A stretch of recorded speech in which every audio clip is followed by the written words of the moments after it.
¿Cómo están? Muy buenas tardes a todas y a todos. Un gusto por acá en los escándalos en la terapia psicodélica y en la medicina tradicional. Como comentaba una compañera, efectivamente los curanderos los cuida la medicina, pero al interactuar con occidentales se encuentran con otros movimientos, ¿no? Y bueno, hemos visto cómo grandes curacas terminan teniendo enredos con pacientes.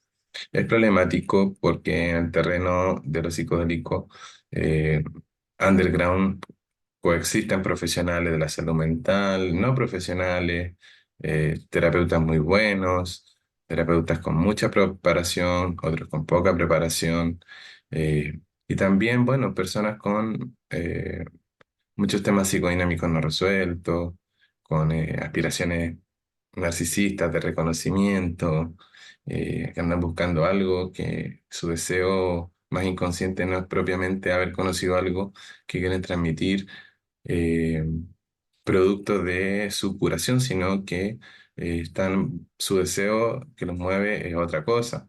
Desde el encontrar amigos, novias, plata.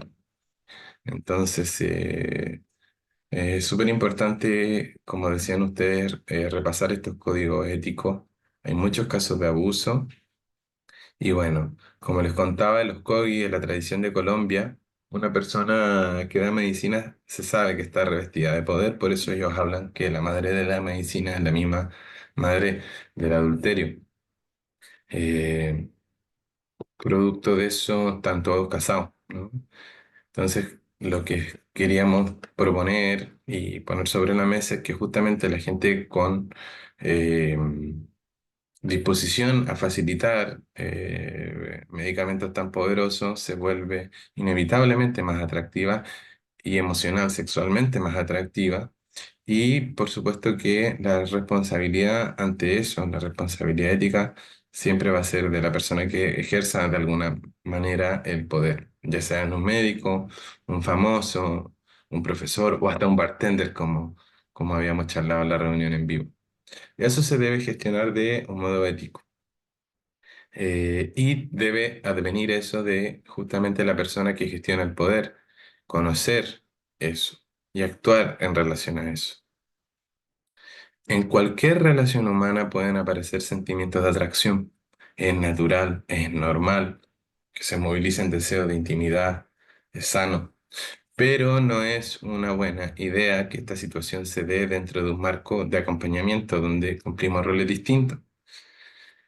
Entonces, por ejemplo, un famoso va inevitablemente a generar movimiento en algunas personas de índole atractivo. También un maestro, también un facilitador ante un participante. El facilitador o el chamán es una persona que aporta confianza, seguridad, respeto, valida, ¿no?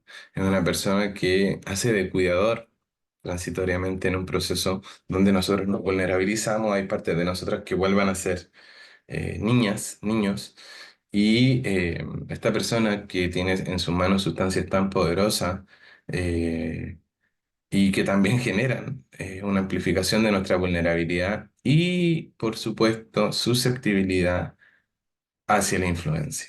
Entonces, una de las cosas que hay que destacar acá es no confundir la intimidad profesional, el rol, con la intimidad humana, con la intimidad sexual. Siempre que haya temas de poder, hay que tener eso en la conciencia, ¿no? Entonces, va a ser normal, como en cualquier otro escenario, que en el trabajo con plantas haya atracciones, pero justamente en estos formatos con disposiciones terapéuticas, digamos, debe adscribirse a ciertos códigos universales, deontológicos y de cuidado, porque ninguna escuela de terapia validada considera sano o ético el tener relaciones sexuales con sus pacientes. Eh, Como les decía, algunos enfoques dicen que hasta 2 años ¿por qué? Porque el paciente, dentro de sus derechos, podría retomar, tiene el derecho a volver si no le fue bien en otros procesos, o si ya probó otros procesos, quisiera volver a repasar algunas cosas con ese terapeuta podría volver. El paciente podría, después de un año y medio, retomar un proceso terapéutico o volver a ir a tomar con un facilitador. Y eso, sobre todo cuando los pacientes por lo general vienen por temáticas de restauración vincular, de efectos de trauma, un paciente herido, eh, la parte de responsabilidad va a estar siempre de la mano del cuidador, del facilitador. Entonces, ni después, por ejemplo, para el psicoanálisis, algunos psicoanalistas dicen que paciente atendido es paciente muerte, ¿no? En el sentido que uno no puede tener una relación íntima aunque pasen 5 años. Eh, los desequilibrios por lo general se dan justamente en esta asimetría de roles, cuando el facilitador paciente eh, ejercen una relación y, por ejemplo, después el facilitador se defiende, ¿no? Cuando es denunciado por un paciente que había un consentimiento. Y en este caso vamos a ver que el consentimiento no es válido. El terapeuta puede decir, pucha, yo soy grande, ella era grande, ella quería, me lo dijo, aquí están los WhatsApp, ¿no? Entonces, eso aquí no va a aplicar. No hay consentimiento porque habían desequilibrios en los roles al momento de conocer. Entonces, esa respuesta podría ser válida en otro escenario si no hubiésemos encontrado un lugar neutro, no donde uno ejercía un lugar de poder. Entonces, primero recomiendan algunos terapeutas antiguos que, claro, si ocurre eso, hay un encuentro de alma, hay que cortar con el vínculo terapéutico y después cada uno ir a trabajar con un terapeuta distinto, cada uno ir como a matar esa transferencia y quizás un tiempo después, cuando decante todo eso, encontrarse en un lugar, en un ambiente fuera del proceso terapéutico, en un ambiente no de ceremonia y bueno, ahí ver, ¿no? En la calle, en un parque, en un bar, ver si eso es real, simplemente fue un deslumbramiento bajo el encanto del proceso mágico. Entonces a eso le vamos a llamar el tiempo de cautela, de enfriamiento, de prudencia, la famosa frónesis, la prudencia, la sabiduría práctica.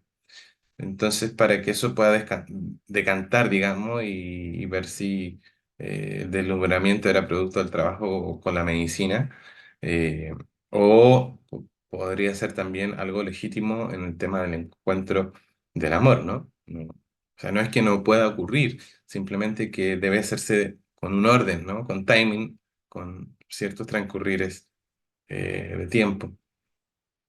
Em, en general, para el trabajo con facilitadores psicodélicos no debería tener una relación con los participantes, una relación sexual. Eso es la abstinencia en psicoanálisis, la abstinencia de satisfacer el propio deseo y satisfacer el deseo sexual del paciente. Ahí va la neutralidad y la abstinencia que decía Freud en Recomendaciones al médico de 1912.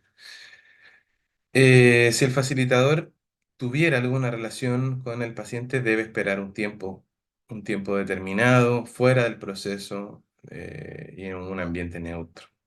La misión es del facilitador y no del paciente el saber esto. Todos los terapeutas que aquí estén, los psiquiatras, los psicólogos y los terapeutas con buena formación saben que cuando empieza a desplegarse un proceso terapéutico, cuando ya se entra en el marco de la transferencia, es natural que empiece a ocurrir dentro de la transferencia el movimiento del amor. Lacan decía que la transferencia es el amor. Hay un movimiento a nivel de amor.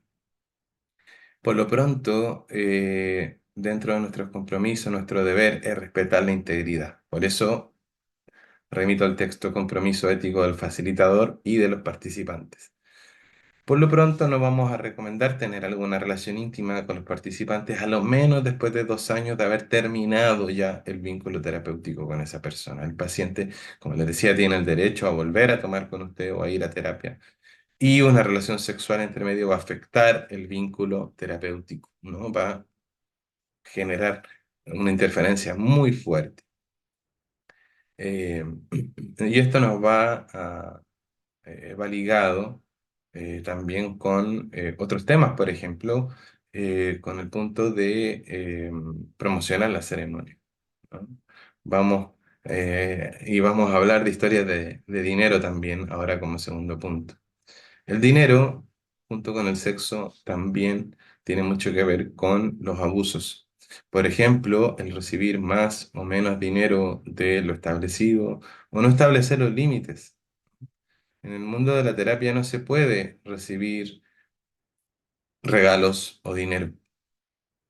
Claro, esto no está escrito en piedra, ¿no? Si un paciente, por ejemplo, llega con un regalito, un sándwich, y usted no ha comido en todo el día y viene a la integración y le trae un pancito, de repente hay que contemplar si ese paciente, su motivación más profunda es generar una complicidad con usted. eh, o por otro lado, si él tuviera temas de abandono, por ejemplo, de rechazo, ¿no? Quizás él simplemente quiso compartir un pancito y no había nada de fondo. O le trae un regalo de un viaje, un llavero, ¿no? Eso se lo dejo al criterio ético de cada uno. Pero, por ejemplo, aceptar donaciones grandes, ¿no? A eso nosotros vamos a tener bastante ojo porque vamos a ver después que el paciente donante, ¿no? ¿no? Vamos a ver ese punto. Eh, el tema del dinero es algo súper importante porque si el paciente no paga, por ejemplo, la terapia tampoco es efectiva. Hay pacientes acá que a veces no pueden pagar y bueno, aportan en relación a lo que ganan. Siempre hay espacios para que alguien pueda pagar media beca, ¿no? Y aporte hay personas que han pagado con pancito, hemos hecho como algunos trueques, ¿no? Incluso los terapeutas de niños cuidan esos límites, ¿no? Hay terapeutas de niños que a veces le cobran a un niño un dibujo, y incluso cuando los niños llegan con dos dibujos, el terapeuta acepta solo uno, ¿no? Entonces, el paciente, participante, donante, por ejemplo, que le estaba hablando, que a veces eh, dona una cantidad alta, hemos visto eso en casos de supervisión, que a un grupo chamánico, un paciente muy millonario, después del deslumbramiento, la sesión, sintió que vio cosas, que volvió a la espiritualidad, donó 5 millones de pesos.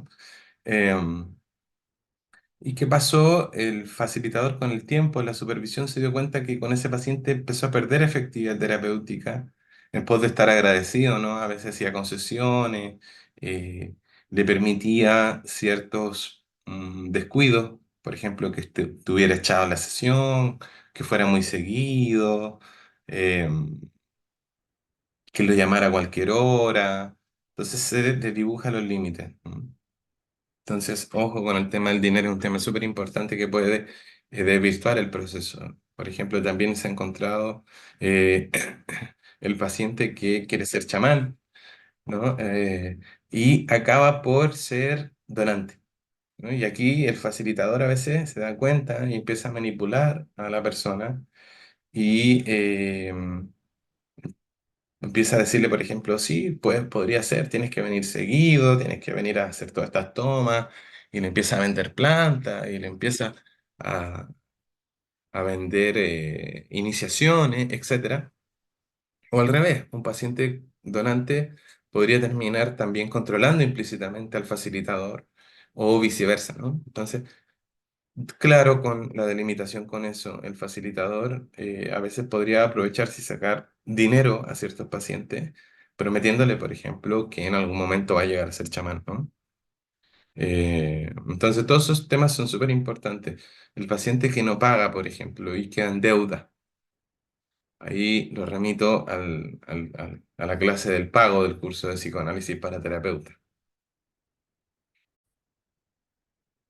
Y de vuelta a lo mismo, ¿no? La responsabilidad va a ser siempre de quien ostenta el poder, quien está ubicado en la posición de poder. Esas cosas deben estar claras y deben actuar en pos del marco ético.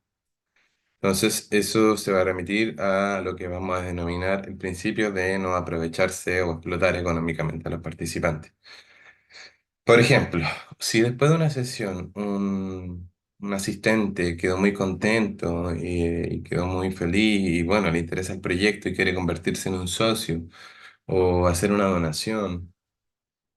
Eh, Al igual que la persona que quisiera tener un vínculo afectivo o involucrarse sexualmente, hay que esperar unos meses. Eso sería proceder de manera correcta.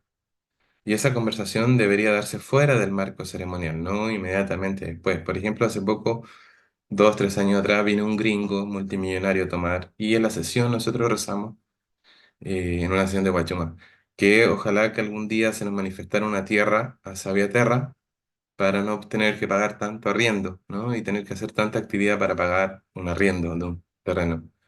Y el gringo escuchó y en la mañana, cuando se va terminando la sesión, dijo, yo dono una tierra para Sagatar. Busquen y yo lo compro. Yo le di las gracias y todo eso.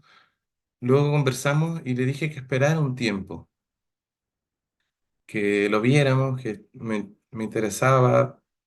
Yo feliz podía agradecerlo, pero viéramos un tiempo después si él realmente quería donar ese dinero.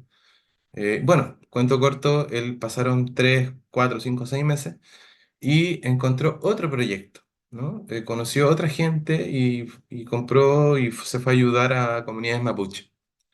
Entonces, bueno, sirvió para que él invirtiera, ayudara a comunidades indígenas, no precisamente a nosotros, pero eh, no nos aprovechamos inmediatamente. Él prácticamente quería sacar la chequera y hacer una donación en ese momento, ¿no? Y lo hubiese hecho y ya pasa. Pero no es recomendable, no es bien visto, no corresponde quizá aprovecharse en esos contextos. Luego una ceremonia, por ejemplo, eh, es bueno esperar, ¿no? Es bueno esperar. Es una decisión que hay que pensar bien. Son decisiones importantes. Si él quisiera haberse hecho socio, por ejemplo, de Salvaterra, ¿no? Uno no se casa con cualquiera, ¿no? Ni con una pareja, ¿no? Ni se hace socio con cualquiera.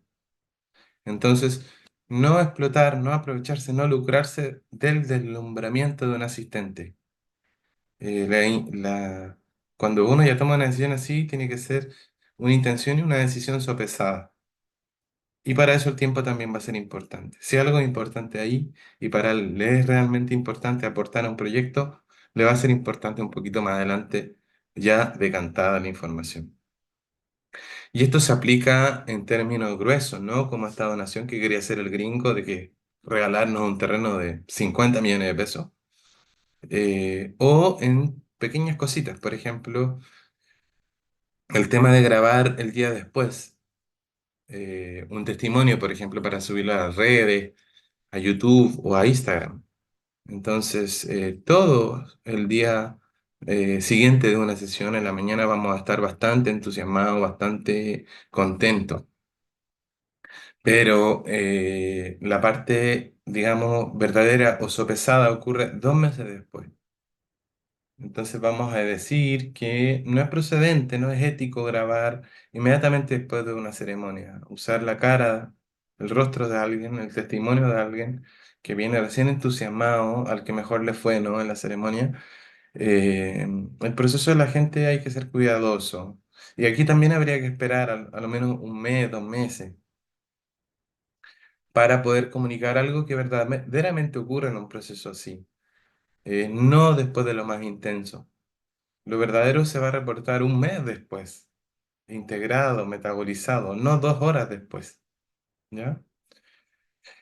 Eh, en términos tradicionales, por ejemplo, encontramos que hay dos corrientes, vamos a llamarle así, o dos perspectivas, como está el psicoanálisis clásico y el psicoanálisis relacional. Aquí encontramos dos movimientos actuales potentes, que por ejemplo en el tema de la ayahuasca es la iglesia ayahuasquera, o las iglesias ayahuasqueras, el Santo Daime, o de Brasil, la Unión del Vegetal, la Barquiña, etcétera. Y por otro lado, lo que se le conoce como el curanderismo o el vegetalismo. Eh, en las iglesias ayahuasqueras de Brasil se entiende que todo tiene un costo y esta retribución tiene un lucro, pero se entiende que ese lucro es para los costes, es decir, el trabajo material, el cocinar, la leña, el alquiler. etcétera. En la unión del vegetal, por ejemplo, cada maestre, cada maestro debe tener un trabajo en la semana, en el día. Y uno de los requisitos para todos los maestros es que ellos nunca deben dejar su trabajo de día. Por ejemplo, algunos son jueces, otros son taxistas, otros son carpinteros. Bueno, y por otro lado también todos los maestros deben estar felizmente casados, ¿no?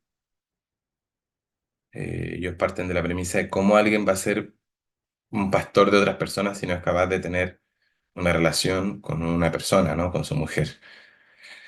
Pero en relación al trabajo y al dinero, ellos tienen que tener su trabajo de lunes a viernes y los fines de semana dedicarse al tema del daime, ¿no? Del trabajo de la ayahuasca.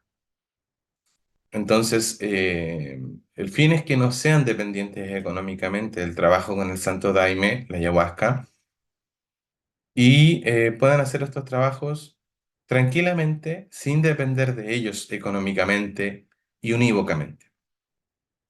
Por otro lado, la otra propuesta, digamos, la otra perspectiva, es el curanderismo amazónico, el vegetalismo. Y eso es distinto. Eh, nosotros hemos conocido muchos curanderos y el curandero se dedica al revés de la Santo Daime, ¿no? 100% al curanderismo.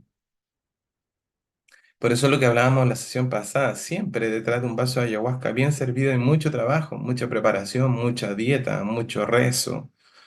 Eh, Entonces, en general, estos curanderos tienen el trabajo muy fuertemente, ¿no? En su casa, con su chakra, la yuca, las gallinas, las plantas, pero se dedican 100% al trabajo de la ayahuasca.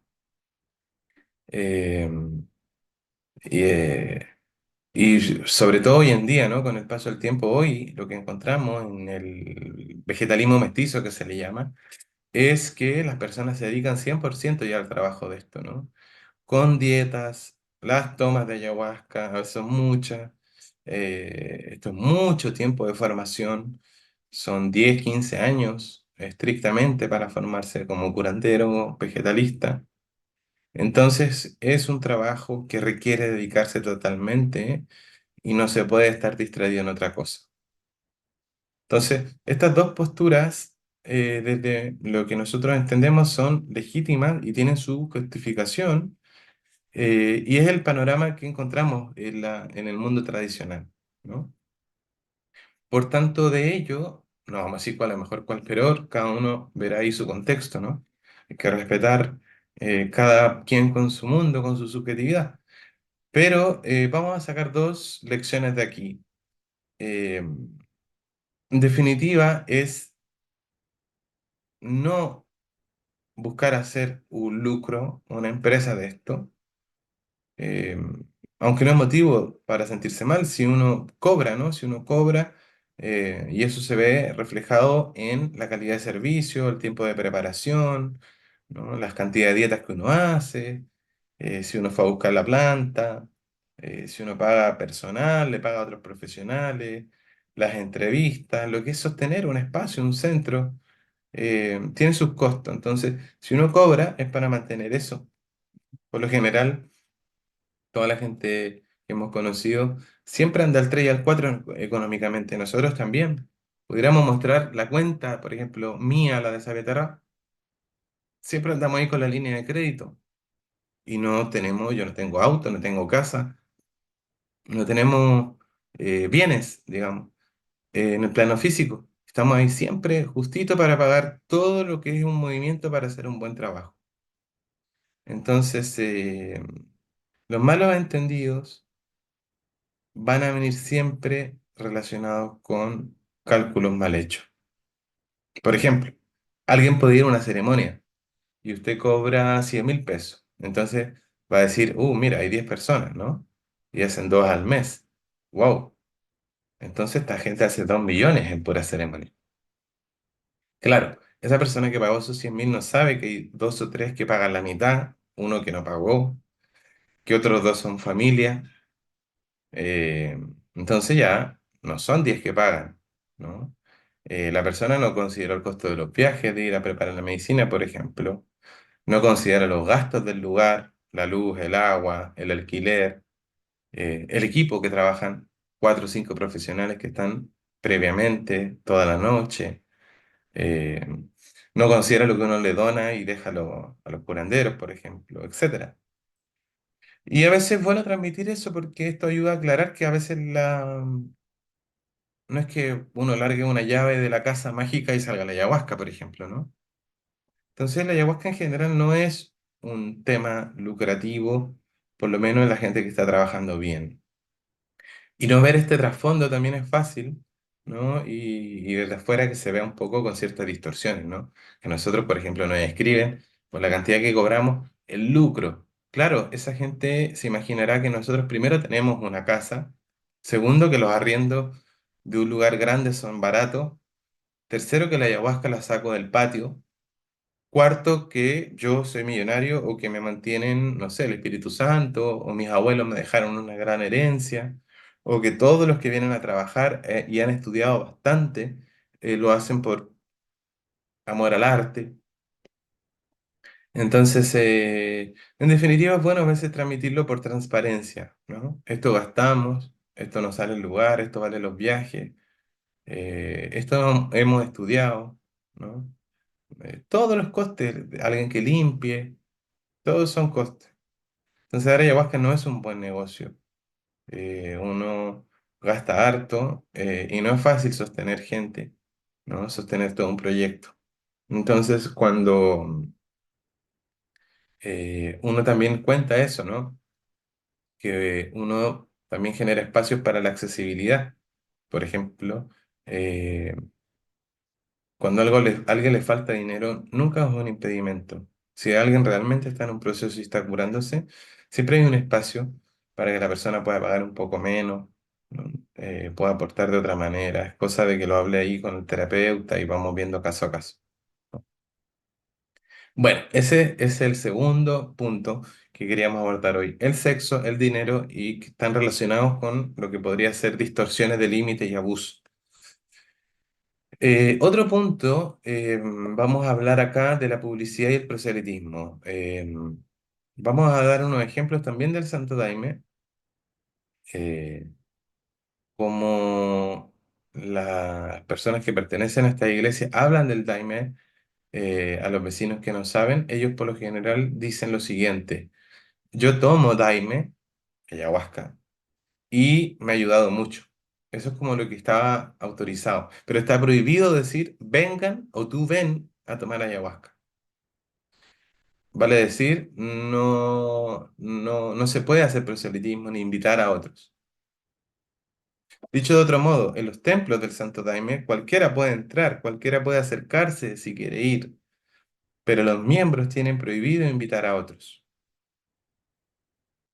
Esto parte de la idea, de la premisa de que el encuentro con la ayahuasca es tan potente, puede ser tan grande, que prácticamente quién soy yo para, con una invitación a alguien que no sabe nada, eh, poder cambiarle la vida por completo, ¿no? Y partiendo de la premisa que le va a cambiar al tiro para bien, ¿no? Nadie debe arrogarse el derecho de incitar a un otro que cambie su vida tan radicalmente. Es una decisión tremendamente propia, tremendamente personal. Y el Santo Daime también tiene el principio de contraindicación que hablamos nosotros terapéuticamente hablando. La contradicción para que alguien vaya a tomar Daime es que no quiera tomar. Entonces vamos a conservar ese consejo de esa tradición y en definitiva nunca vamos a decirle o sugerirle a personas que no conocen o a desconocidos que vengan a tomar ayahuasca, hongos o psicodélicos. Esto no es un producto más, no es una experiencia más, no es la Coca-Cola, no es un viaje a Orlando, ¿ya? La ayahuasca no es un producto más, los niños santos tampoco. Es mejor enviar a personas conocidas, subir a tu Instagram propiamente, que está orientado al trabajo con la medicina, que gente busca ese Instagram y sabe que ahí se hace un proceso, ¿no?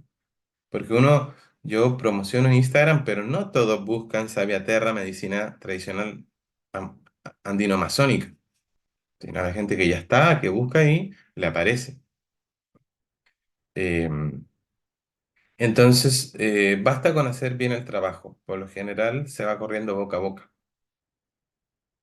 Porque la exposición o la mega exposición, por ejemplo, los medios, que yo también, sin saber, ¿no? Hace algunos años tuve mucha exposición en los medios, puede ser paradojal.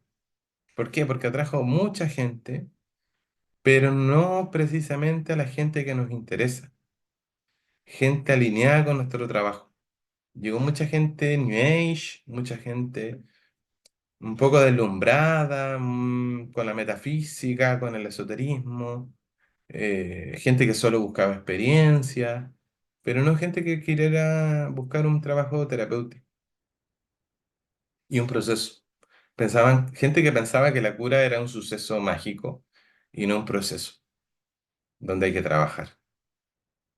Entonces, en el mismo Santo Daime existe la idea, por ejemplo, del tutor o del padrino. Vale decir, un participante eh, le dice a un conocido que ya lo ha hecho y que le ha ido bien, eh, que se va a convertir en su tutor de esa persona nueva. Vale decir, alguien que ya ha tomado puede hacerse cargo hasta cierto punto, como, escucha, cualquier cosa, escríbele a esta persona, ¿no? Si no está tomando terapia, por ejemplo. Si no cuentan con un supervisor. Entonces, alguien que ya va a tomar frecuentemente porque está haciendo un trabajo personal, alguien nuevo podría generarse un vínculo ahí para que esa persona lo mentoree, lo tutoree, le dé cierta compañía, ¿no? En ausencia de un proceso estructurado, ¿no? de terapia. Eso es a veces son buenas ideas. Y esta persona tiene esa responsabilidad a veces de explicar un poco eh, partes generales del proceso, un poco de acompañamiento, de presencia, ¿no? De seguimiento, sobre todo cuando en Occidente cumplimos con roles a veces tan distintos que acompañar a alguien que está tomando por primera vez un medicamento tan sagrado y tan delicado como las plantas medicinales. Entonces, como decíamos, el crecimiento es orgánico, de amigo, de amigo de amigo, de conocido en conocido, y cada quien va tomando un rol de responsabilidad y va ayudando al equipo más nuclear. Por ejemplo, aquí somos 6 7 pero a veces vienen 30 un sábado, 20 otro sábado. Entonces hay otra gente que ya viene también más seguido y a veces ellos ocupan el rol de mentorear, de tutorear, de ser como alguien cercano. Y bueno, en relación a mi experiencia, que tuve pésima experiencia, ¿no? con los medios y bueno, gente que he conocido también, no les recomiendo hablar con los medios. La pregunta es, ¿yo estoy autorizado en nombre de alguna institución o de alguna medicina para hablar? ¿Es necesario contar algo? Es mejor no hablar con los medios. Esta es una sugerencia súper, súper personal. Tienden a tomar las cosas y de contextualizarlas y tomar dos o tres cosas de una charla de 4 horas y sacar y mezclar y revolver. Y entonces, la sugerencia que les voy a dejar acá, si los medios de comunicación de desinformación que trabajan para otros fines quieren hablar contigo, no lo hagas.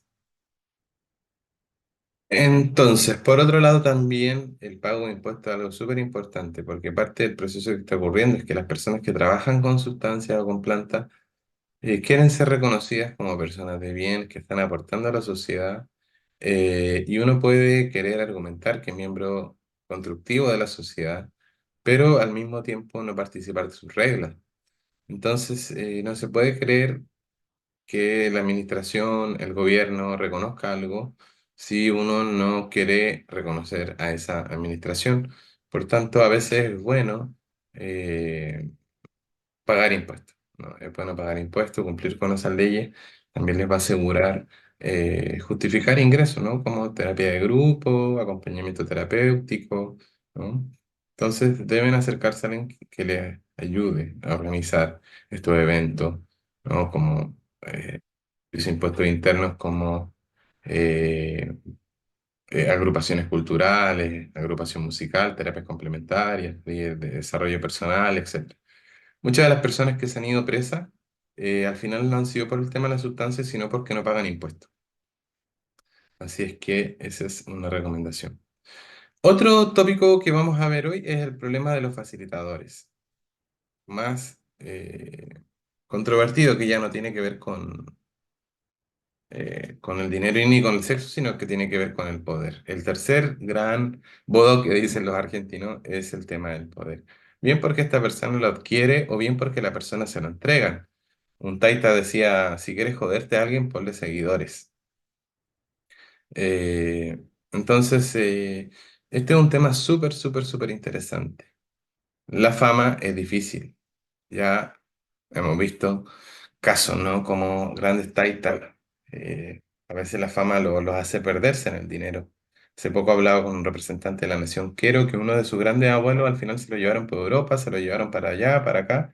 Empezó a comer otras cosas, a conocer grandes sumas de dinero, mujeres y dejó de ser un alto misayo, que es como un super chamán, y ya lo perdieron en el pueblo. Elvis Presley y Diego Armando Maradona estuvieron rodeados de mucha fama, llegaron a ser el número uno y estuvieron rodeados de gente que los adulaba, que los subían a un pedestal. Permitieron también que otros los subieran y terminaron, ya vieron, ¿no? Desastrosamente, en peligros fatales. Y bueno, sobre todo a personas con tendencia al narcisismo, ¿no? Entonces, el documental que está en en Netflix es una muestra de eso. Las plantas, según ellos, ¿no? Les decían, tú tienes una misión especial y ellos creen que tienen una misión especial, entonces a veces estas dinámicas les confirman y bueno, vimos cómo terminan las cosas. Entonces las plantas van a plantear opciones y posibilidades peligrosas también. Entonces, por ejemplo, personas con temas narcisistas van a tender a amplificar esas dimensiones mesiánicas, ¿no? Alguien que tiene un núcleo narcisista al tomar planta puede que eso se incremente, sobre todo si toma solo, ¿no? Y no lleva un proceso terapéutico o supervisores o no pertenece a un grupo consolidado donde pueda esa persona ir recibiendo supervisión y alertas, ¿no? Entonces, uno de los riesgos cuando los facilitadores están solos en su rol y jerárquicamente están en la punta de la pirámide y están solo rodeados de subalternos y no con pares. Entonces tienen un poder, digamos, y no lo comparten con nadie. No comparten con nadie lo que les ocurre en su intimidad. Entonces, ante esas cosas, siempre yo les recomiendo a los facilitadores que están solitos que tengan vínculos horizontales, familiares, amigos, pares, que les recuerden a uno las cosas importantes y simples. Por eso, por ejemplo, en las tradiciones antiguas existía, ¿no? En algunas tradiciones existía el Heyoka, en México, el Wiki, en Ecuador, el payaso sagrado, el bufón de la corte, el que le decía, usted se va a morir. Cuando entraba el héroe clásico después de un triunfo y le tiraban, ¿no? plumas y lo adoraban después de haber ganado una batalla, iba al lado este bufón y le decía, polvo eres, polvo serás. Una vez hay una anécdota que reporta cuando un chamán dijo en una ceremonia, bueno, yo como el gran abuelo soy el maestro de maestros, y el Heyoka, que es el payaso sagrado, le dijo, bueno, y yo soy el maestro de maestros de maestros. Siempre tiene que haber alguien. Cuando uno deja de ser estudiante o paciente, eh, es el comienzo del fin.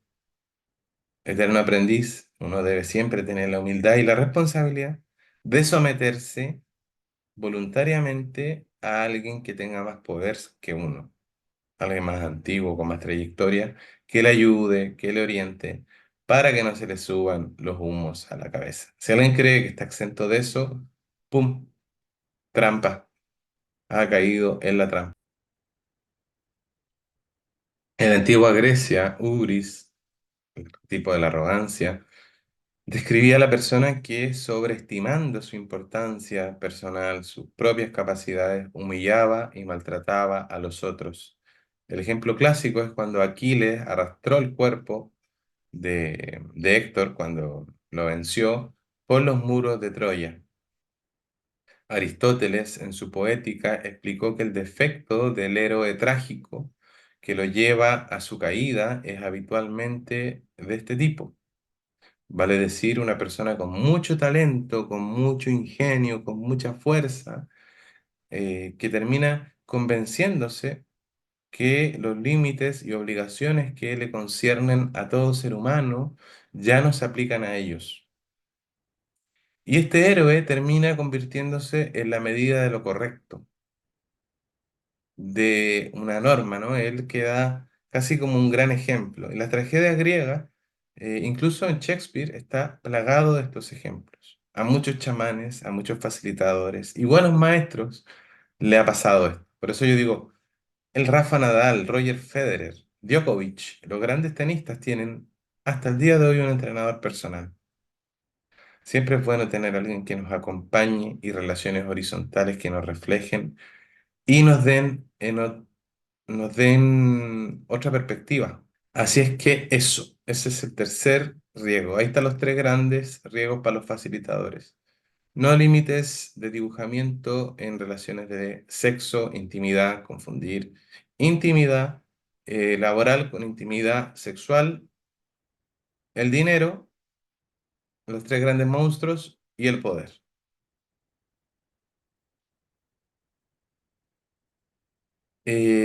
Una pregunta interesante que nos llega de un compañero es qué pasa o qué hago si un paciente me cae mal.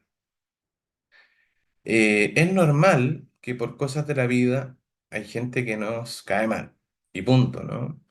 Hay gente que nos genera urticaria y por más que empatía podamos invocar, nos cae mal y punto.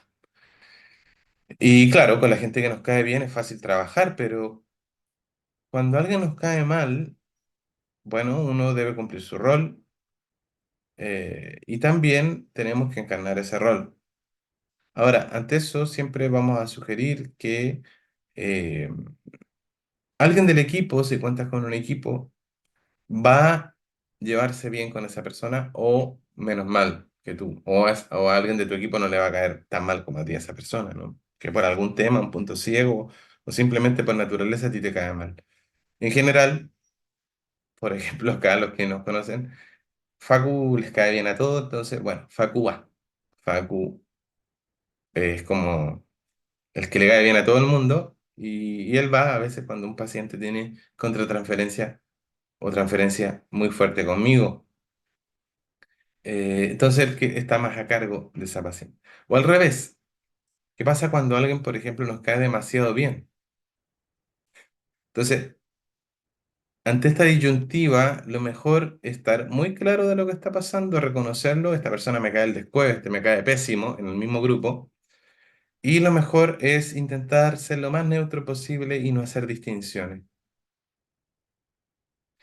Y primero que todo, es importante, esto nos va a llevar a conocer nuestros límites, ¿no? No somos el salvador del mundo. No podemos ayudar a todos. So, y hay gente que no va a poder trabajar con nosotros porque nos cae mal o les caemos mal y punto. Hay un libro de Sandon Ferenczi que se llama Sin simpatía no hay curación. Sin simpatía, o sea, si yo no le caigo bien a un paciente, o al revés, si el paciente no me cae bien a mí, y estoy en todo mi derecho que no me caiga bien. Se lo recomiendo, échenle un vistazo, está por ahí en PDF. Sin simpatía no hay curación, del gran psicoanalista Sandon Ferenczi. Entonces, bueno, ahí me queda revisar en mi propio trabajo, análisis o terapia, por qué me cae mal, y en la práctica lo puede atender otra persona del equipo, ¿no? Así es que, bueno, ahí estará reflejando algo, algunas cosas propias, nos estaremos espejeando, o será que donde uno cumple a veces un rol no sé, las neurosis, las malas energías de la gente pueden identificar, ¿no? Lo que le pasaba a Malachi Martin en el libro El Rehén del Diablo. Él decía que el poseso reconocía al exorcista. O sea, el espíritu, el demonio conocía a quien lo iba a expulsar y hacía que se manifestara como una transferencia negativa hacia el sacerdote. Como Cristo cuando entra a la iglesia en Cafarnaúm. Él entra al templo judío y estaba lleno, nadie lo reconoció, solo el endemoniado. Entonces, bueno, a veces puede pasar un poquito de eso, ¿no? Entonces, si alguien me cae bien y me agrada mucho, bueno, podemos usarlo para favorecer algunas cosas, pero podría ser perjudicial en otras, ¿no? Entonces, ¿qué es lo que quiero dejar claro ahí? Que el terapeuta, el facilitador, debe saber y mantener su lugar y evitar el jueguito mesiánico o de ser el gurú. Por ejemplo, hablábamos la otra vez que en el mundo de la música es usual que luego, después, cuando termine un recital, algunos de los fans se vayan a compartir o a tomar algo con con los músicos. Y como muchos de los facilitadores actuales vienen del mundo de la música, han llevado esa forma al marco de la toma de planta o de grupos psiquedélicos. Pero esto puede ser aceptable en el campo de la música, pero no en el campo de las plantas, ¿ya? Así que ahí con eso, ahí con eso.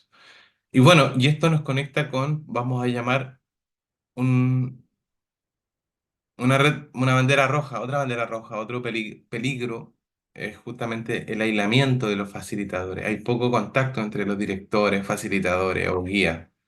Y el facilitador, el líder, la cabeza de un grupo chamánico podría perderse en, en la jineta de director y al final terminar no compartiendo sus vivencias como cualquier otra persona y terminar ahí lleno de cosas y confundido.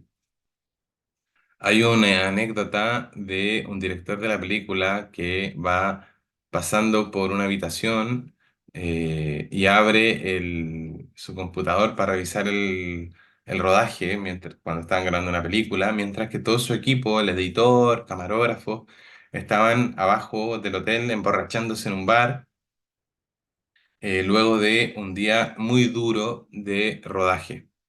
Eh, Al guía o al facilitador o al director o al líder o al chamán o al más antiguo le puede pasar eso, ¿no? Le puede pasar eso. Eh, que luego que todos se relajen, él no pueda relajarse. Le pase eso, ¿no? En el caso del director del cine, que él a veces puede ir a hablar con otros directores, pero esto no le pasa usualmente a los facilitadores o terapeutas, incluso a los psicoanalistas, ¿no? Entonces, el rol que hace uno eh, es muy sensible y a veces esto va a requerir de ir a terapia o donde un supervisor. Eh, Cuando uno va a terapia o donde un supervisor es justamente cuando uno se saca la jineta, saca el traje de director y uno deja ese rol y entra como persona. Uno es el paciente. Entonces, muy, muy importante que los procesos de aislamiento que tenga un líder, ya sea chamán o facilitador, pueda ponerse en las manos de un otro, ya no en su rol como guía, facilitador, sino como persona. Bueno, y eso va dentro de una lógica ética, ¿no? De una lógica congruente, así como hay personas que se ponen en sus manos, él también se pone en las manos de un otro. ¿Por qué les advierto este banderín rojo? Porque este peligro es el que más crece con el pasar del tiempo. Es, al revés de los demás, el que crece. Y mientras más experiencia o expertise, más evidente se hace este peligro. Cuanto más respetado es el facilitador, más alto es su estatus, más crece esta variante, menos relación tiene con sus pares. El que vaya y encuentre a alguien fuera del rubro o en otro espacio, por último, que encuentre un psicoanalista, un terapeuta, un mentor que le ayude, le va a ayudar porque es un espacio de confidencialidad fuera de su rol, digamos, y ahí puede perder el control, llorar y abrirse, quizás como no lo puede hacer en sus espacios habituales. Por lo general, un buen guía se va a abrir y va a contar sus tristezas a su equipo. El equipo va a saber en la que está. No, no. Pero hay cuestiones más íntimas que igual se pueden reservar para su proceso terapéutico. Listo. Pasamos rápidamente a otro punto en esta última reunión, que es el tema de las relaciones interculturales. Y se escucha mucho en los movimientos psicodélicos el concepto de la apropiación cultural. Eh, yo me preguntaré cómo se sentirán los budistas, por ejemplo, al ver que ahora en los líderes, en los home centers, están llenos de budas por todos lados.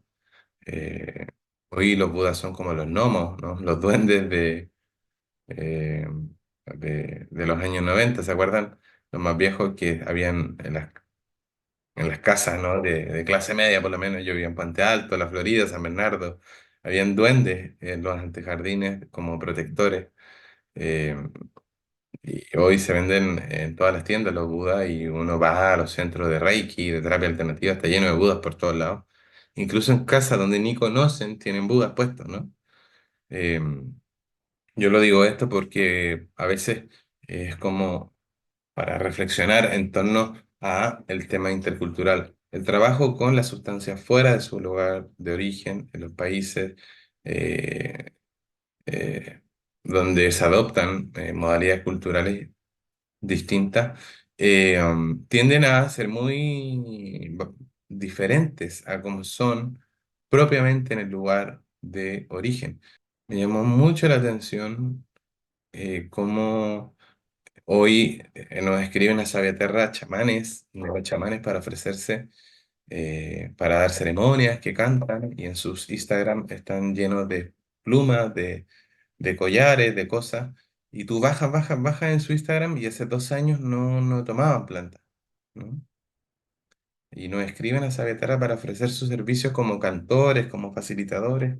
Puede ser, pero es muy distinto a como lo ven las culturas tradicionales porque hace poco estuvo, por ejemplo, una comitiva no Kikuy y dentro del grupo había un joven dirigente que toma hace 20 años ayahuasca, cambó, que usa sus plumas, no es hijo de un payé, y él en la ceremonia dijo, bueno, yo llevo 20 años tomando ayahuasca, tomando cambó, eh, pero yo soy un joven aprendiz, no soy payé, como, y apuntó a otro payé que estaba ahí, ¿no? A un payé.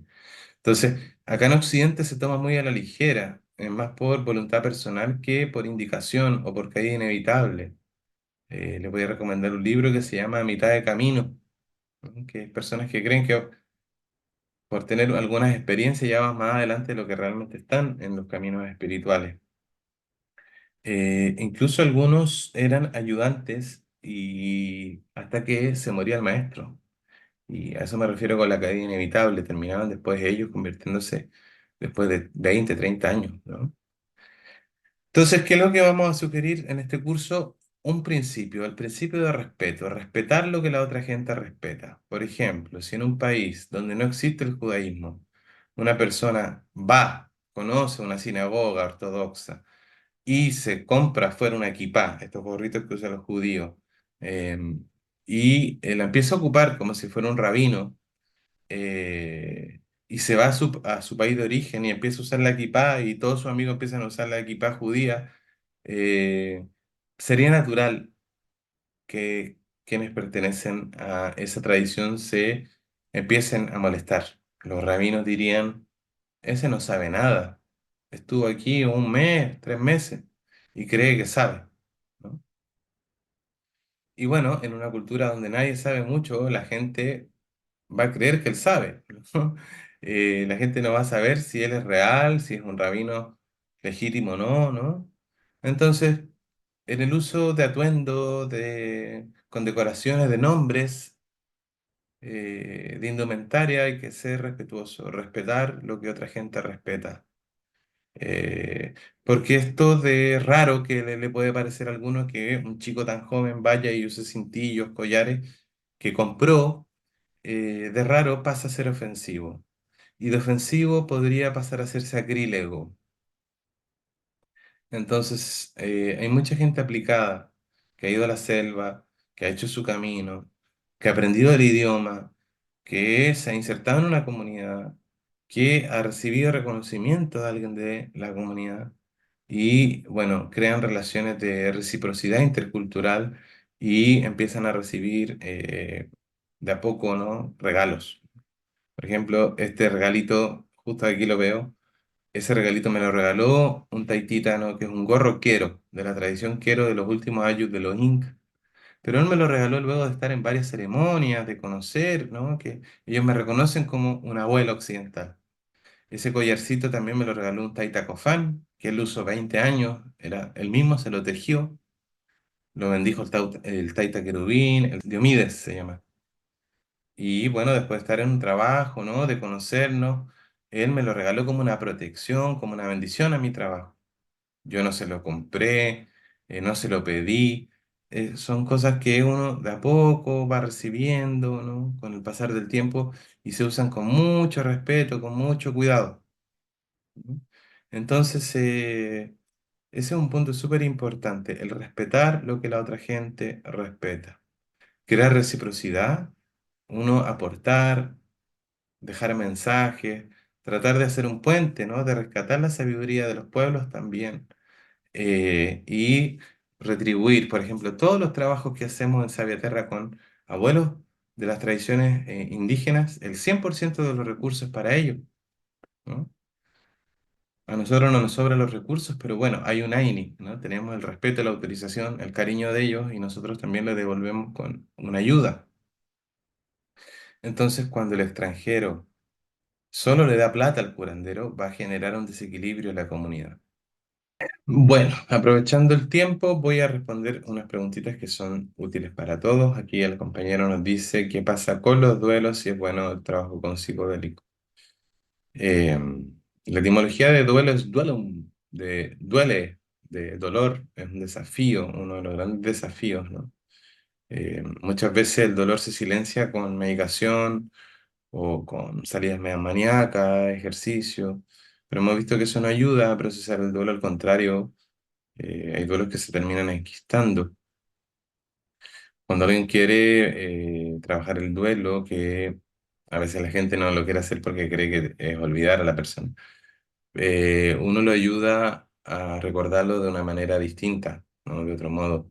O sea, acompañar en duelos con los psicodélicos es similar a acompañar a alguien en los duelos en la vida cotidiana. Aquí hay mucho que reflexionar en torno a cómo voy yo en relación al dolor. Porque el dolor del otro, si me es muy pesado, eh, mm, es porque, bueno, yo aún no he visto bien mis dolores y de repente capaz que no me dé para sostener.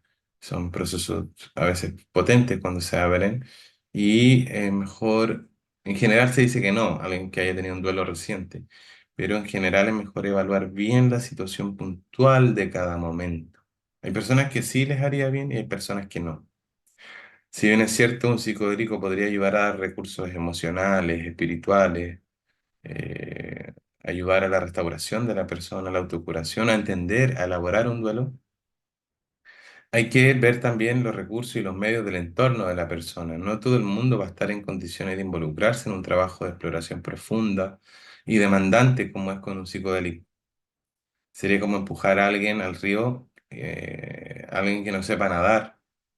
Entonces hay que chequear también en paralelo si hay recursos, si hay alguien está en acompañamiento, si alguien sabe lo que es lo importante de la integración, ¿no? Porque un psicodélico podría profundizar el tema del duelo, abrir temáticas metafísicas en torno a la muerte, a la desintegración, etcétera, ¿no? O contactar con otras pérdidas no elaboradas en terapia, ¿no? Duelo y melancolía de Freud. Entonces, aunque las personas tengan algo de idea de los psicodélicos, y creen que puedan ayudarle a procesar mejor o más rápido el duelo, tenemos que nosotros ver bien, porque incluso un psicodélico podría abrir un duelo no realizado y mostrar heridas que aún no han cicatrizado y que nosotros creíamos que estaban resueltas, o duelos no realizados de la infancia, de relaciones, tantos duelos, ¿no? El duelo es una cuestión tan abierta, el duelo de, no sé, de un trabajo, de la juventud divino tesoro. En definitiva, como les decía, si alguien va a con la intención de querer sortear rápidamente un duelo, claro, ahí reflexionar de que esto no es una cura mágica, que el duelo es un proceso, es un trabajo. Entonces la sugerencia ahí es ver bien qué nos genera dolor, ver bien qué nos genera el dolor del otro, para ver si podemos acompañarlo en una sesión o no, ¿ya? Eso también nos va a ligar, fíjense, con el tema de la depresión, porque en las fichas dicen que no es bueno el trabajo de la depresión mayor. Eso nos puede llevar a debates, ¿no? En general, la depresión se le conoce como un trastorno del ánimo. Eh, Podríamos decir que la depresión es la pérdida crónica de la energía vital, es un sentimiento persistente de una tristeza, y una sensación de pérdida del interés por la vida. Por lo general se ven en las depresiones la ausencia de vitalidad, hay negatividad, pesimismo, un sinsentido, libido baja, tendencias al perfeccionismo. eh, pero es distinta a la tristeza porque la depresión es más larga, fíjense, hay una duración distinta, hay una amplitud distinta y hay un impacto. Es distinta la tristeza al depresivo que la tristeza de, pucha, se me murió un gatito, estoy triste, es muy distinta. La tristeza de tiempo corto corresponde a un punto, no es invalidante en general. La depresión es más larga, es abarcadora, es corrosiva, es imposibilitante. Entonces hay que preguntarse si es una depresión nueva o antigua, por ejemplo. Hay que preguntarse si la persona ha hecho un trabajo terapéutico o no.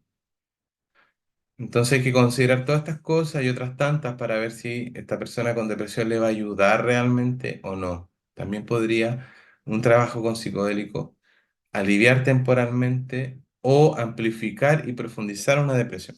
Por eso, los no psicólogos es bueno que trabajen con equipos. Claro, una persona podría verse inundada con información, o con mucha información de la que no estaba preparada ni se imaginaba que iba a poder procesar, menos digerir. Entonces, una persona que está en condiciones de no hacer un trabajo largo, le vamos a dar un psicodélico, vale decir, es una persona que está en condiciones para hacer un trabajo, para soportar un trabajo, es una persona que tiene recursos para profundizar con lo que le pueda mostrar un psicodélico. La persona tiene un entorno y un contexto para asimilar e integrar una experiencia así. Todas esas cosas nos debemos preguntar, porque la ayahuasca puede abrir una depresión, incluso. Un psicodélico, alguien que está como estable, piola, digamos, funcional. Un psicodélico podría abrirle una depresión escondida, velada, por ejemplo, detrás de un consumo, detrás de una práctica, detrás de un deporte, detrás de un hábito, incluso detrás de una práctica espiritual, o de un exceso de trabajo, o de una sexualidad compulsiva. Entonces hay que considerar esas cosas. Conozco gente que lleva 20 años tomando hongos o ayahuasca y que tenía depresión antes y que hoy siguen teniendo depresión. Por eso, cuidado con esos avisos de que una sesión de hongos puede curar la depresión. Eh, Hay que tener cuidado, hay que tener cuidado. Sí, podría ayudar purgando, la ayahuasca podría, los hongos podrían ayudar purificando, conectando con emociones, despertando sentidos a futuro, explorar nuevos surcos, ver el origen quizás de ciertas depresiones, ayudar a desculpabilizar a la persona un poco de ese exceso de culpa, eh, ayudar a la relación consigo mismo, eh, incrementar los grados de autocompasión, que es lo opuesto al autorreproche excesivo que tiene un depresivo. eh, Podría ayudar al encuentro con lo espiritual, ¿no? Podría ser una ventanita temporal novedosa, para que alguien no vea solo feo y mal y conozca y palpe el sentirse bien. Podría ser de buena ayuda, ¿no? Eh, hay un estudio científico, 17 personas, el año 2018, ¿no? Se evaluaron los efectos a largo plazo, 5 años después de tomar ayahuasca, de personas con depresión recurrente. Y después de una semana, el efecto antidepresivo desapareció, fíjense. Pero luego de 5 años después, todos decían que la ayahuasca había sido una de las mejores experiencias de su vida, aunque seguían con depresión. Sí. Entonces hay que tener cuidado con esos estudios, ¿no?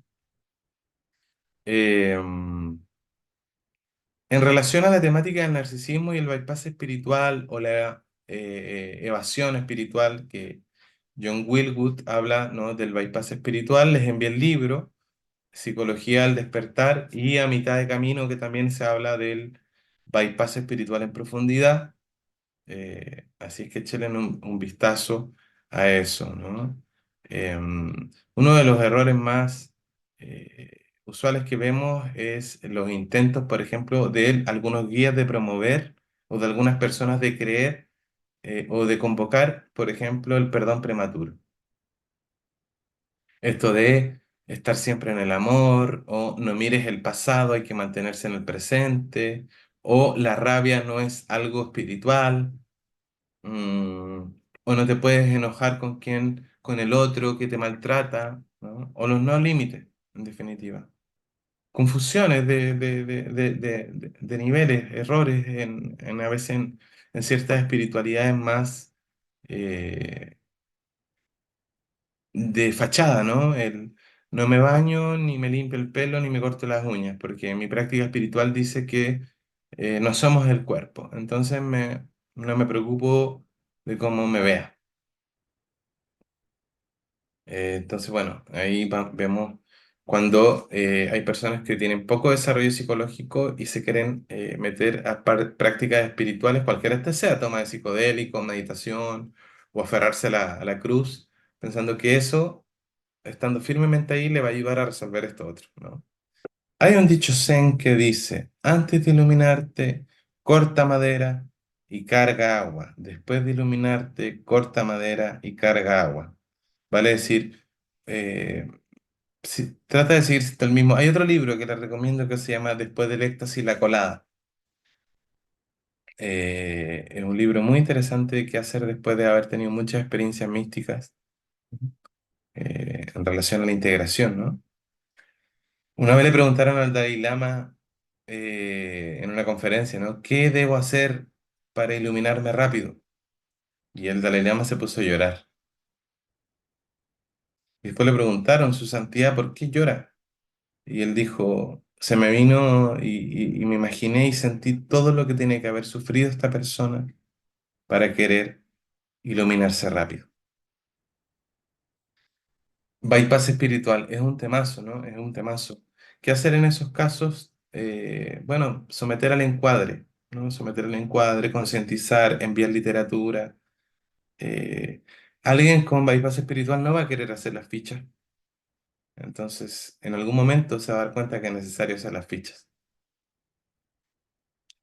Otro punto y otro tópico que teníamos que conversar era las relaciones duales.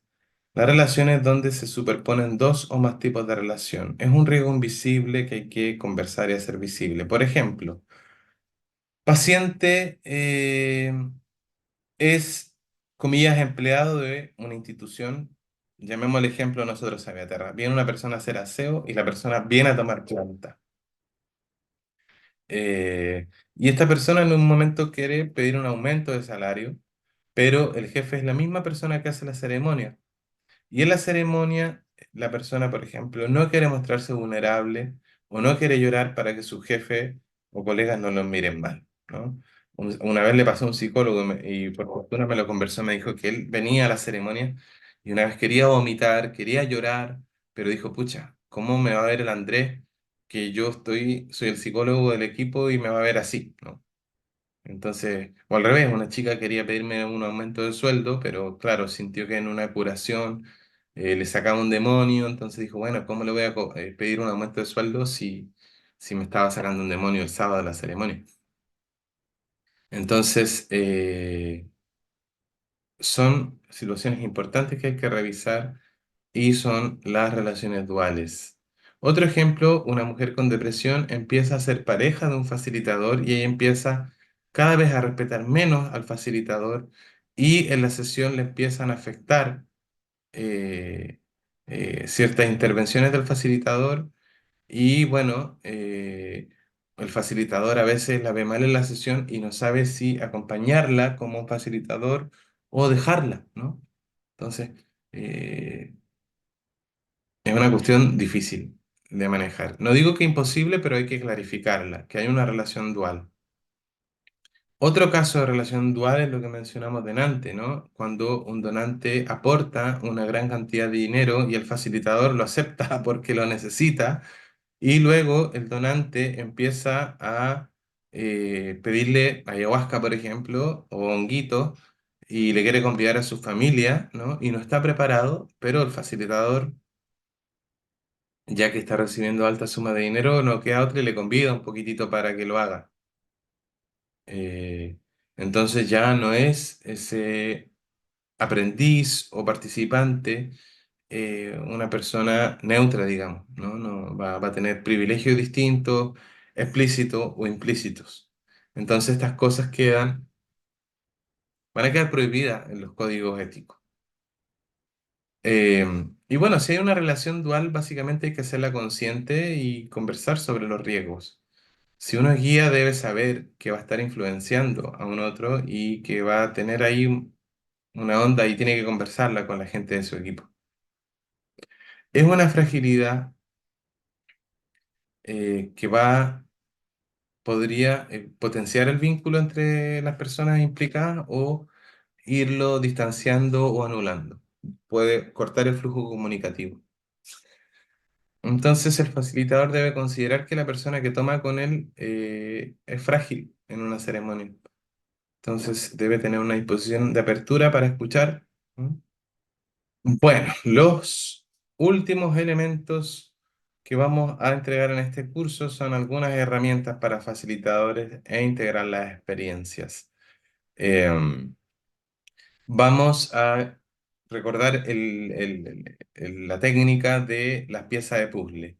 Cuando una persona termina una experiencia y obtiene una información nueva, vamos a considerarla como una pieza nueva del puzzle, que hay que tomarla, hay que pulirla y con tiempo encajarla, luego de mirarla, remirarla, acomodarla e irla integrando en el cotidiano.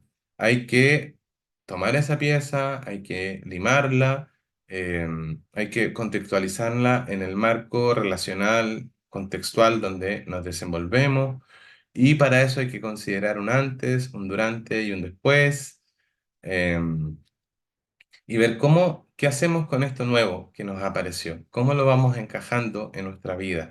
Esa es una técnica súper elemental, súper importante que considerar en las entrevistas de quienes hagan integración. Dicho esto, vamos a distinguir el proceso psicoterapéutico de alguien que pueda estar ya hace 1 o 2 años en terapia, de la integración de experiencias. La integración es algo que ocurre alrededor de la experiencia y las intervenciones que se den en una entrevista de integración o preparación van a ser siempre en pos o alrededor de la experiencia, ya sea para acomodar o integrar lo que ocurrió en la sesión o para asimilar y digerir y metabolizar lo que ocurrió en la sesión. ¿Y cuáles van a ser las dimensiones que debemos considerar? La dimensión espiritual, la dimensión cognitiva, la dimensión emocional, la corporal, la temporal, es decir, el sopesar si esto es urgente o no, si esto eh, es urgente en relación a qué, y la dimensión social relacional. Em, ¿Por qué le digo esto? Porque a veces hay sesgos en la toma de psicodélicos y solo se contempla, por ejemplo, lo espiritual. Hay gente que solo se centra en lo espiritual y no en lo emocional y en lo corporal. Los sesgos son por exceso o por defecto, es decir, que nos focalicemos solo lo espiritual y desconozcamos lo psicodinámico, o al revés, un psicoanalista ateo, por ejemplo, que niegue la dimensión chamánica o energética, que solo quiera encasillar o meter todo en lo psicodinámico y que niegue la variable espiritual y corporal. Entonces vamos a hablar de integración porque nuestra sociedad aún no logra integrar estas experiencias a un marco de normalidad. Por eso hay que prepararse y estudiar mucho sobre esto, ¿no? Porque si yo tomo en una comunidad indígena un día sábado eh, y soy indígena, el lunes todos saben que tomé. Saben que puedo andar más cansado o removido. Pero si tomo un día sábado en Santiago y el lunes voy a la oficina, nadie va a entender qué me pasó. Nadie me va a entender siendo más frágil o más alegre o más distinto. Entonces, la ciencia es la paciencia. La paciencia es la madre de toda la ciencia, ¿no? Y la paciencia para formarse, para aprender y para crecer, ¿no? ¿No? La paciencia es que no voy a saber todo, no voy a ser un especialista en todo, pero sí lo voy a aprender. Voy a confiar en mi proceso y voy a aprender lo máximo posible. Otra herramienta que se hace mucho es el dibujo, el trabajo con mandalas, con expresiones artísticas. Después de la terapia de respiración holotrópica, por ejemplo, se trabaja mucho con el representar artísticamente. Hay gente que no puede expresar con palabras, pero sí es bueno tener blog, témperas, lápiz, escrito, acera, para que las personas después de una experiencia puedan plasmar, aunque no dibujen bien, en símbolos, como salga, ¿no? Expresiones artísticas. Otra herramienta sugerible para posesión es que las personas puedan escribir todo lo que les pasó, reportar las cosas importantes que les fueron significativas en una bitácora personal. Eso es muy usual que se use los círculos de integración al otro día, ¿no? Incluso previo en la semana la persona ya puede ir anotando los movimientos. Una vez que uno decide ir a una ceremonia, ya empieza el trabajo. Recordemos que esto empieza a operar fuera del tiempo. Los círculos de compartir, los círculos de integración también son súper importantes y necesarios eh, para poder digerir. A veces lo que cuenta una persona ayuda a integrar o entender lo que me pasó a mí, o a veces lo que me pasó a mí le puede ayudar a otro participante. La meditación, por supuesto. Es súper importante la integración con un facilitador del equipo para ir viendo qué es lo que hemos ido logrando, qué es lo que se está abriendo, cuáles son mis intenciones futuras, qué desafíos quedan pendientes para los próximos trabajos, ¿no? Entonces son integraciones súper, súper importantes. Bueno, y en algunos casos, por supuesto, un facilitador debiera preguntarse, ¿no? Si esta persona quizás está ya predispuesta a ingresar a un proceso terapéutico, ¿no? A veces se debe considerar la posibilidad de empezar un proceso terapéutico, sobre todo en personas que van recurrentemente a tomar, a tomar, a tomar, y están siempre lo mismo, siempre lo mismo. A veces es responsabilidad de un facilitador decirle, mira, aquí hay que entrarle a un proceso y elaborar más. Hay que denominar, representar, simbolizar y no solo venir a tomar.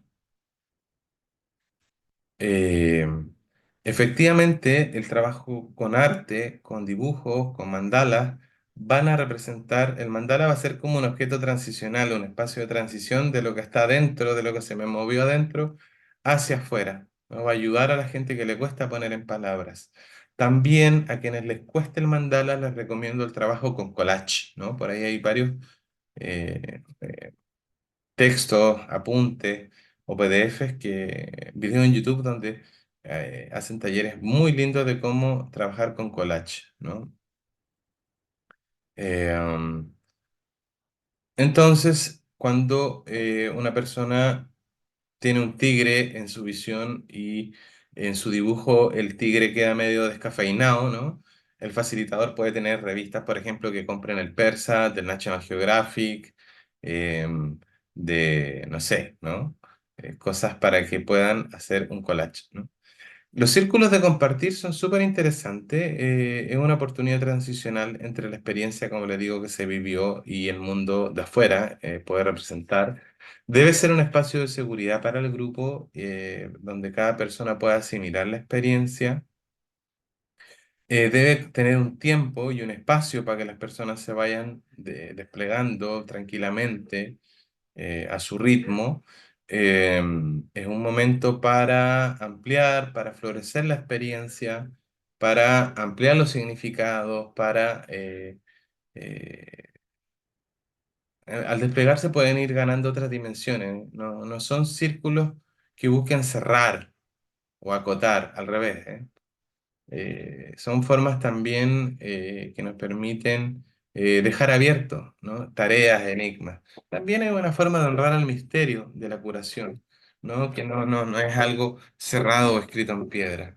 Esto le va a servir a los facilitadores para tener, nuevas perspectivas en torno a la energía del grupo o para el individuo, participante en particular. Es un momento de chequeo para ver lo vivido por los participantes, eh, para que los acompañantes puedan ver qué es lo que se estuvo moviendo. Entonces, ¿qué es lo que se busca que las personas, se lleven? Que se sintieron vistas. Hemos visto que lo que más necesita una persona que va a círculos de integración es que se sientan acogidas, validadas, que se les dé la palabra, que su experiencia sea honrada, es decir, que sea bien recibida, que los testigos, de la experiencia, respeten, es decir, que hayan testigos empáticos, que al escuchar la experiencia podamos validar y dar perspectiva, vale decir, ayudar al proceso personal de alguna manera, sumando perspectiva. Para eso se requiere una atmósfera saludable, de respeto, una especie de hogar relacional, de una impronta que quizás, no hemos tenido en otro escenario. El círculo de integración es la guinda de la torta, y deja una impronta de que los seres humanos también nos podemos relacionar y escucharnos y tenernos paciencia y ser distintos sin celular. Entonces, ¿cuál va a ser como los axiomas que les recomiendo para las integraciones? Que pueden ser al otro día en la mañana una integración soft y quizás varios días después una más profunda, online o presencial. Digamos como la filosofía del círculo es una presencia amorosa, compasiva y sin juicio, un apoyo no directivo, ¿no? Abierto, eh, respetar los timings de cada uno está en su proceso, en su momento, eh, promover el dar tiempo, no, como decía Winnicott, no apurar al niño que juegue, él está en eso, él está en eso, está bien. Las claves para el facilitador es que diga que esto es un ambiente de confidencialidad, lo que vamos a conversar acá se queda.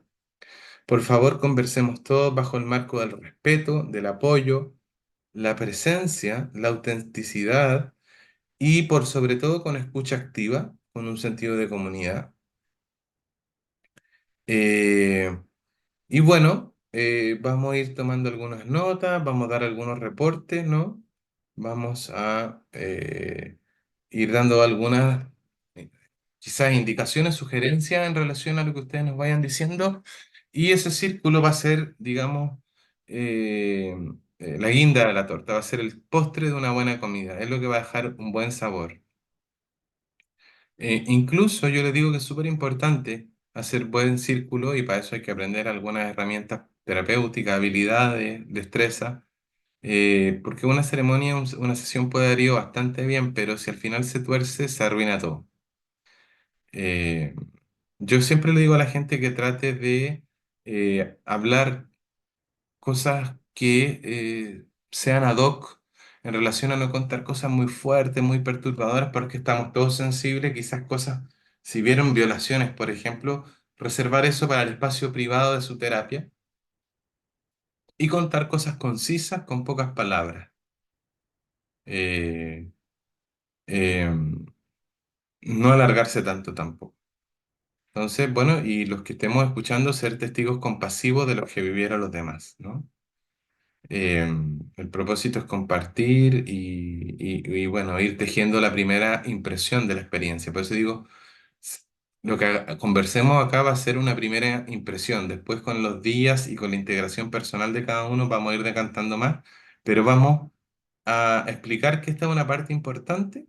El propósito es compartir e ir tejiendo las primeras versiones de nuestra experiencia, ¿no? Es una linda oportunidad para compartir. Entonces, ¿cómo se comparte? No dando por sentado que todos saben, definiendo las reglas del juego, aclarando que puede ser un poco difícil poner en palabras una experiencia con psicodélico y está bien si aún no se encuentra capacitada para compartir. Bueno, solo dirá lo que siente en el momento y está bien. No, estoy tranquila, trabajé harto y bueno, no quiero hablar más, ¿ok? Es un momento para tomarse eh, en contacto y respetarse, ¿no? Compartir lo que tenga sentido y por sobre todo que tenga corazón, ¿no? Para compartir con el resto del grupo. Dejar claro que no es una obligación hablar, pero sí la persona, si necesita algo, que lo diga, al igual que la sesión, para poder apoyarlo si fuese necesario. Ojo, no es un grupo terapéutico, no es indagatorio. Por tanto, no hay confrontación ni mucha interpretación. Más bien hay un diálogo, hay un apoyo y un atestiguamiento de lo que ocurrió. Una de las dificultades que vamos a encontrar es cuando una persona dice, no me ha ocurrido nada. Un facilitador ahí debe sostenerlo, acogerlo, no imponer resultados o sentidos, a veces el dormirse o en entrar en un estado de disolución del yo o en un momento disociativo, etcétera.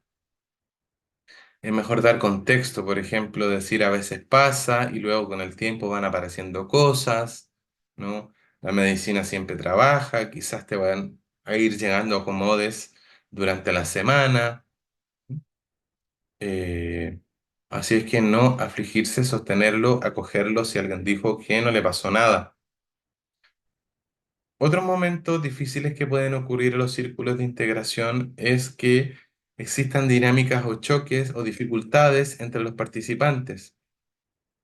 Cuando un participante interviene o interpreta en momentos que no le toca y toma prácticamente el rol de psicoanalista, y otro resiste, ¿no? O da un comentario mala leche, el facilitador tiene que estar atento y debe intervenir de manera firme y estable, ¿no?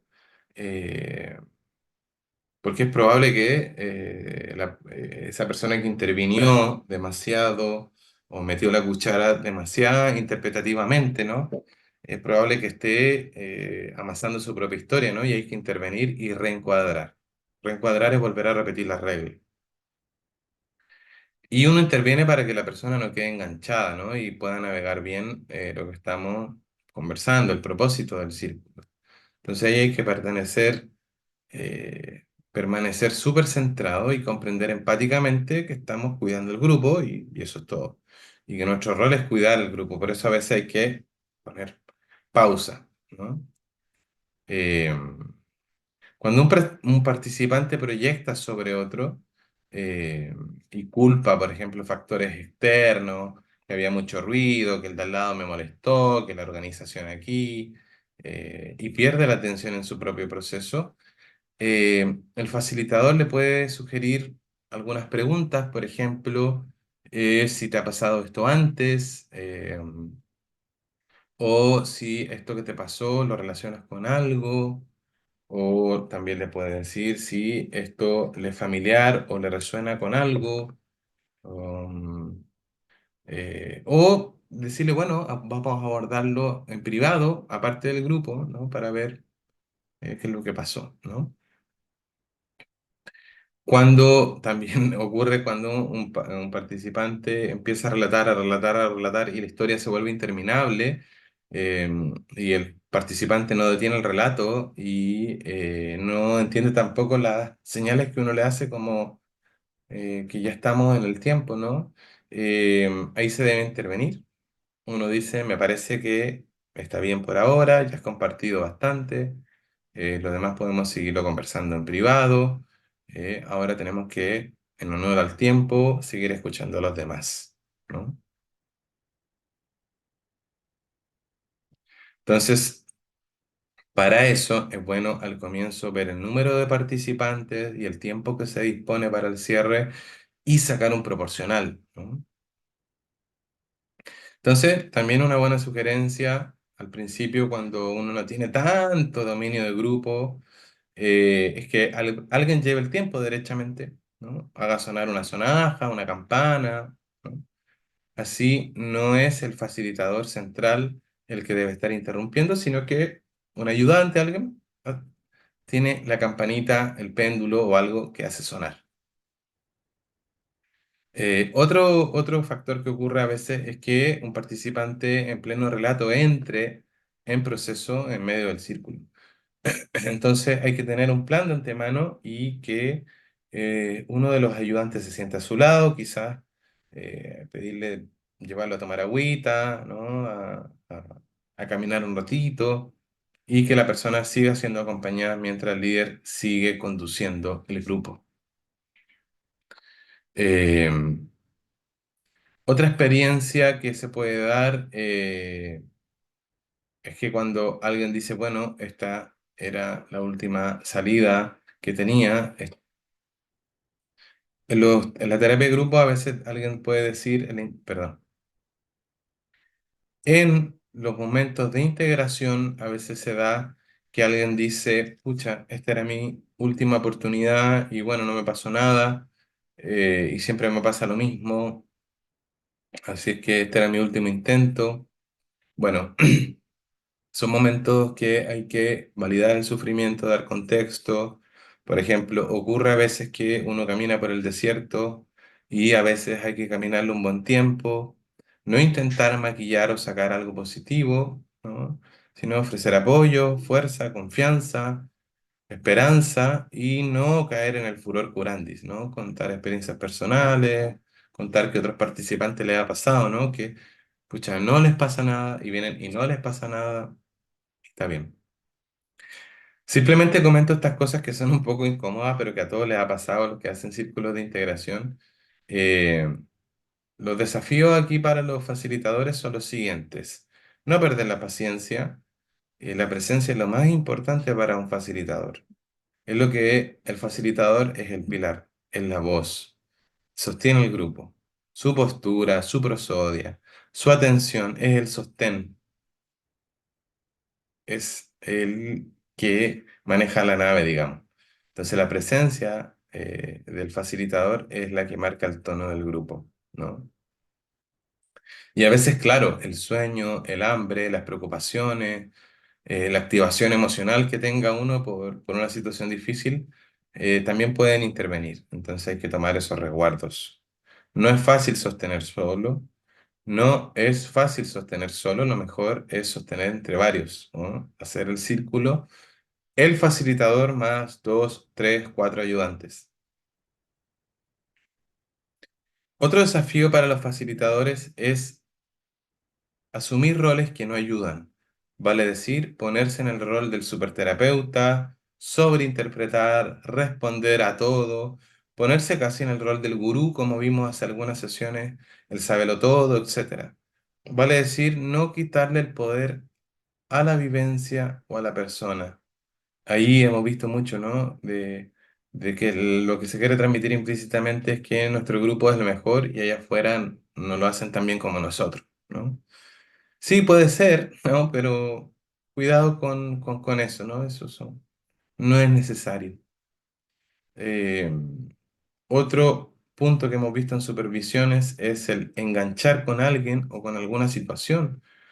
Cuando un participante que, por ejemplo, nos active o nos ponga reactivos, la atención se va del grupo y se va a focalizar en esa persona, ¿no? Que por A, B o C no está punzando directa o indirectamente, o algo espiritual en esa persona nos está provocando, el equipo va a ayudar a reflejar o va a relevar la atención directa con ese participante.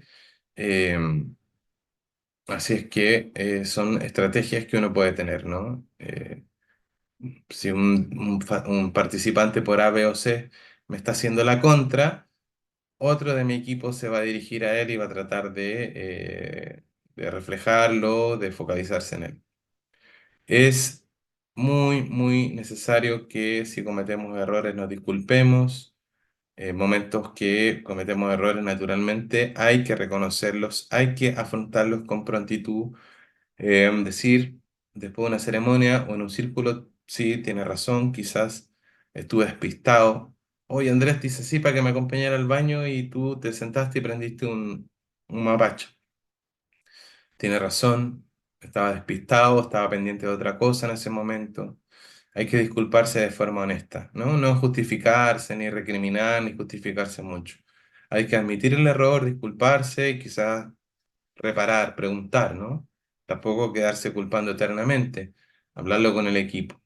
Otro punto importante es el tema de perder los límites, el todo vale. A veces por cansancio o dificultad empezamos a dejar pasar todo, que se pasen los límites de tiempo, la gente se abraza, todos empiezan a dar consejos y existe una onda de exceso de confianza, que el plan universal lo hace todo perfecto y está bien, pero la estructura cuida. Recordemos siempre que la estructura se cuida hasta el final y no ser rígido, pero sí ser riguroso con eso, ¿no? Dar seguridad a todos y mantener el encuadre que se dijo al principio.